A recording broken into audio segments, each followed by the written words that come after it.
News coming in right now. The Finance Minister Arun Jaitley is likely to announce the dates for the much-awaited GST rollout in the upcoming budget speech on February 1, 2017. The part of the budget speech will be tax-based. Clarity on central excise duty and collections from other indirect taxes that the centre expects to earn for the first half of the fiscal year will be presented. India will have to launch the GST regime before September 15th this year, with the centre and the state government in a logjam over the dual control implementation of the goods and services tax. The rollout of this indirect tax regime has been delayed but cannot lapse beyond 15th of September this year. The GST Council will meet with Finance Minister Arun Jaitley on 16th of January to find a consensus on various issues which are hanging fire for the longest time and fix upon a final deadline for the rollout of the indirect tax regime. While the 4 tax slab structures have already been decided, the classification of the comprehensive list under each category is being worked on as we speak by the GST Council. The GST Council will now come up with a half-year revenue estimate from existing indirect central levies.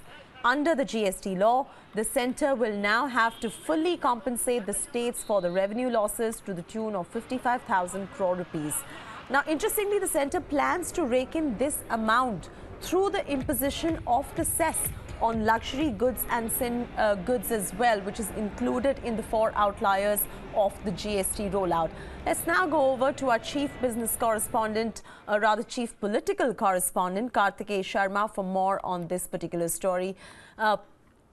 Karthika, tell us the latest about this whole bit about the GST regime being now launched before the 15th of September of this year, and the Finance Minister is likely to give a final concrete date as of 1st February in the Plan B of the budget session. Really, the Plan B, I believe, contains the indirect tax rollout, and that's when he is likely to come out with the final dates.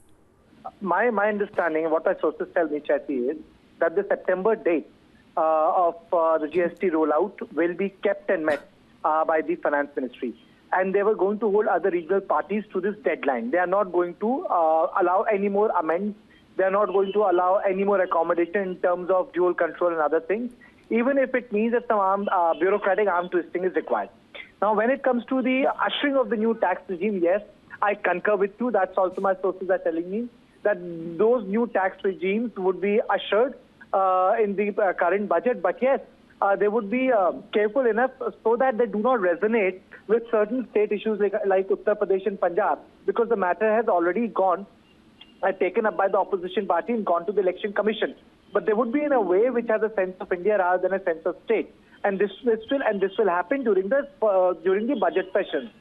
Karthikeya, we know about the logjam which is going on between the state government finance ministries and the finance minister as well, along with the GST Council, on the revenue that the state governments will be losing post the GST rollout. Now, I believe all of them are meeting on 16th of January to iron out the issues that they're facing at this point of time. The centre, I think, has already factored in a 55,000 crore rupee payout to the state governments as well once the GST launches. So where is the issue really? If the centre has agreed to pay off the state governments, why are they not on the same page as of now? So the reason why they are not on the same page is because of the political reason. The CBI has arrested 2 MPs of the Trinamool Congress. They see a conspiracy. Congress feels that they got humiliated and they were not allowed to take the credit of the amendment which was done in Rajya Sabha. Then other political parties feel that the credit of the GST should not go to them because it was they who actually conceived it. So, the whole issue has become much more emotional. For example, Congress always says that it was Narendra Modi who was opposing it as the Chief Minister of Gujarat. So why should we be in the hurry and give him that grace? So there is so much of mutual animosity that the policies have suffered. And I think it's part of the game. BJP had taken such a strong stand on certain issues right before 2014 Lok Sabha elections that it's not even GST. Chaiti, even OROP has become completely political. Imagine OROP leaders are campaigning for Congress in Punjab and Uttarakhand. Right, and the issue of the dual control or cross-empowerment has been a bone of contention